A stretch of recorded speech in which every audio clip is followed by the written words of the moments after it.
Good day. My name is Marwan Zakaria. Thank you for attending, and thanks for the web audience. In the next 20 minutes, I am going to take you into the process we have followed at Allison Transmission to actually make a decision to implement PLM 701 and why. Just a quick 1 minute about Allison Transmission. It's a premier global provider, designer, manufacturer, and distributor of automatic transmission. We have 3 segments: on-highway, off-highway, and military, tracked, and wheeled vehicles. We have about 3,000 plus employees, primarily in the Indianapolis area, and we have global presence in India, Europe, South America. We serve over 250 OEMs. That means our product goes into other vehicles, and we have over 1,500 distributors. We were part of the General Motors family for over 77 years. We got divested or sold in 2007. Just to set the stage, I'm going to tell you a bit about where are we on the SAP journey. We went live 2001, actually January 1, 2001, with a lot of functionality in SAP. The reason for it was to go global, to launch new facilities. One of them was in Baltimore. And along the way, we have been keeping up with the technology. We moved from SAP 4.6c to ECC and ERP6 in 2007, just upon our divestiture. And we also implemented NetWeaver, Business Client, Treasury, BPC, and other acronyms. Now, it sounds like a lot, like we have done a lot. But in fact, we did our analysis. We are only using 20% of the functionality of SAP. About 1.5 years ago, we also rolled out a global instance, and currently we have about half a dozen projects in flight. One of them is the PLM project and the topic of today's discussion. And also to set the stage, I want to also tell you about how we use the PDM. PDM is Product Data Management. It is it's one of the elements of PLM. We have been using PDM for over 20 years. In 1999 to 2000, we used Sherpa. It was the standard of the industry until they basically were sold and they were disappeared from the market. We evaluated moving to SAP PLM about 10 years ago, and we made the decision not to at the time. Many reasons why, but we went to the Teamcenter PLM at the time. Later on, we started consolidating all of our CAD data, and we went only NX. And NX, NX5, because NX has interchangeable data format to go to ProE and CATIA. Along with using NX and Teamcenter, we have approximately 12 systems. I'd like to call them best of breed.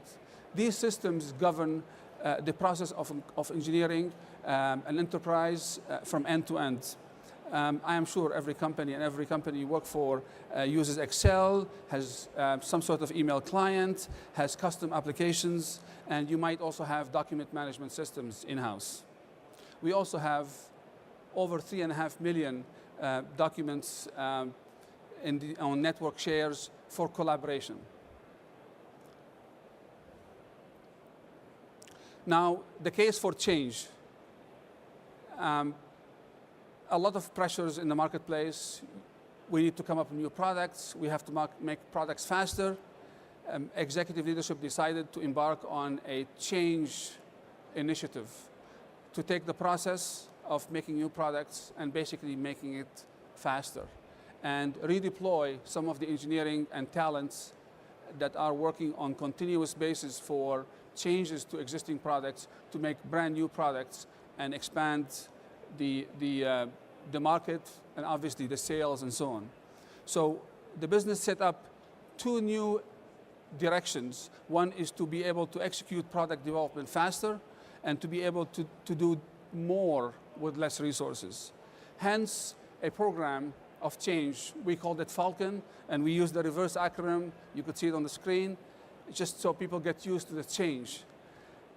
This program initiated or required over 40 IT charters. These are systems and services that this program, to enable it, you have to roll out new systems. I am from the IT. I'm the program manager for this initiative. I took all of these IT charters. We did slice them and dice them. We did evaluate them, and we prioritized them, and we ranked them into 3 waves.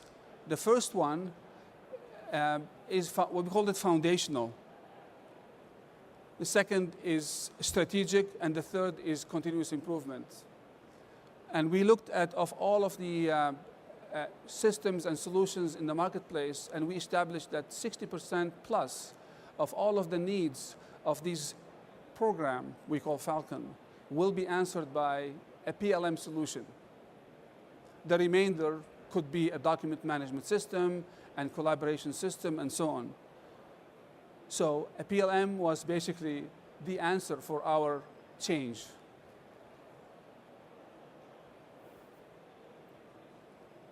Now, what we need to put in a business case for this. This is obviously going to be a major initiative that is going to consume money, resources, effort, and some say opportunity lost. So we came up with these business initiatives, and we built a business case to try to secure funding for this effort.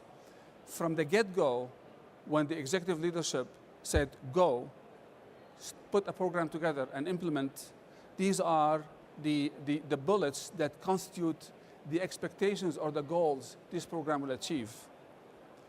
We will reduce time to market.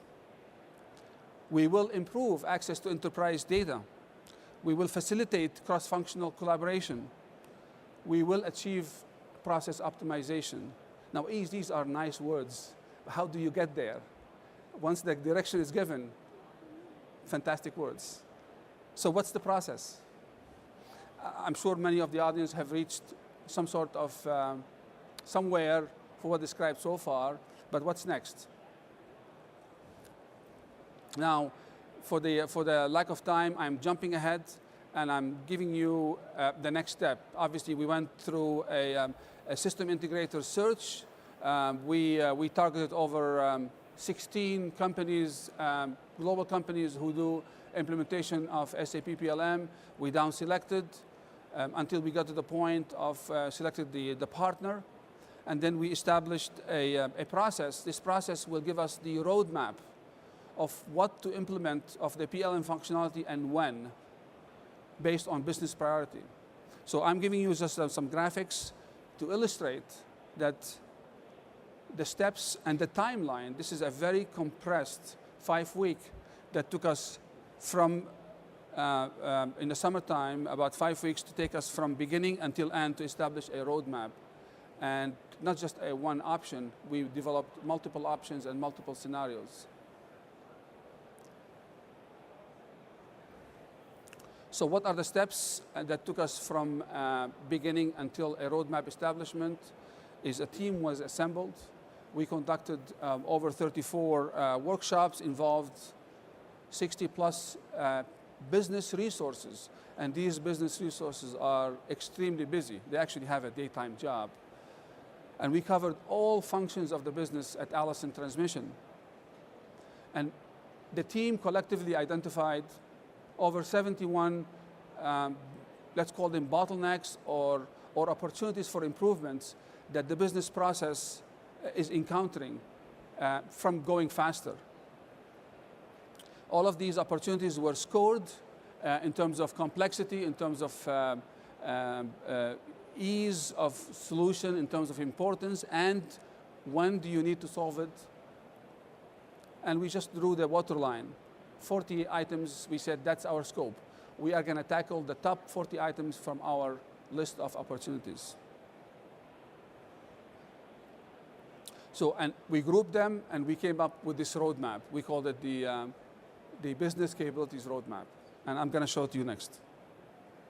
Well, I'm going to show you first here the mapping of these opportunities or bottlenecks in the business process superimposed on our business process for developing a product. Now, we have acronyms that are used in the automotive industry that might or might not sound familiar to you, but proof of concept, concept validation, design validation, and so on. These are a 5-phase approach to taking a concept from idea until production. We mapped these opportunities on top of this process, and we validated what the SAP PLM solution gives us. And this validation came with a map like this. SAP provides a map, and this map, I'd like to call it the solution map, where the top is the functionality or the features. I've de-highlighted some of the items like these are de-highlighted. We are not really concerned about recipes or market launch. We are concerned about all of these items here. So we took all of our 70+ opportunities and we mapped them, and we established a very good fit. Okay, so we went from bottoms up. This is just a graphics of our capability roadmap. It's a 3-phase, 3-year, really busy work ahead. We presented to executives 2 approaches. One is a 4-phase, 3.5 years plus. One is a 3-year, 3-phase. Obviously, they chose 3-year, 3-phase. Go faster, deliver functionality, and get value as soon as you can. So we got the go-ahead July 19, 2010, and we got really busy. And we intend to go live. This is a little bit outdated, sometimes in September 6, just after the Labor Day.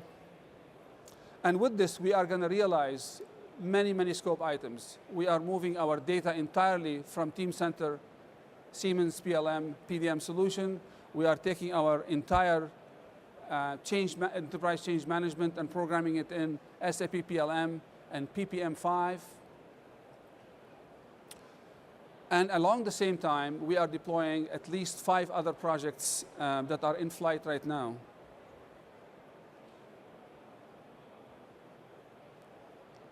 So what are other decision points that we made? Well, we made the decision that we are migrating everything. We are not archiving, purging. We are going to assess data integrity ahead of time. We teamed up and acquired the services of a company by name of DSC that came and looked at our data to see how clean it is. Obviously, we have been in the PDM system for 20 years, but we have no assurances that the data has been clean enough to map directly.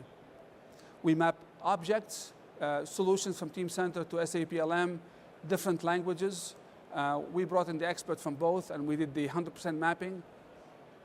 And we decided on a content server that is basically where the data resides to be close to the users in Indianapolis. And for another reason also, we hold a lot of military data, so that the server has to be on US soil. BOM integration was another decision point for us. Obviously, for over 10 years, we have engineering bill of material hosted in the Teamcenter Siemens PLM solution. Manufacturing bill of material has been hosted in SAP, and now everything is going to be in one place.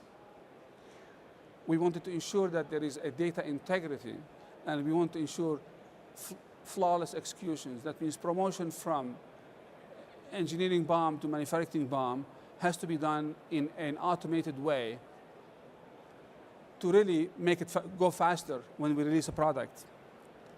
At the time of our decision, there was no feature in SAP PLM that was going to go live, but the GSS feature, which is the guided structure synchronization, was delivered beginning of May, and it's part of the PLM 701 feature set. That is the product that's going to take engineering bill of material and promote to manufacturing bill of material and ensure synchronization. And we also enhanced our optimized release. Our engineering release and enterprise release was enhanced with the SAP PLM solution.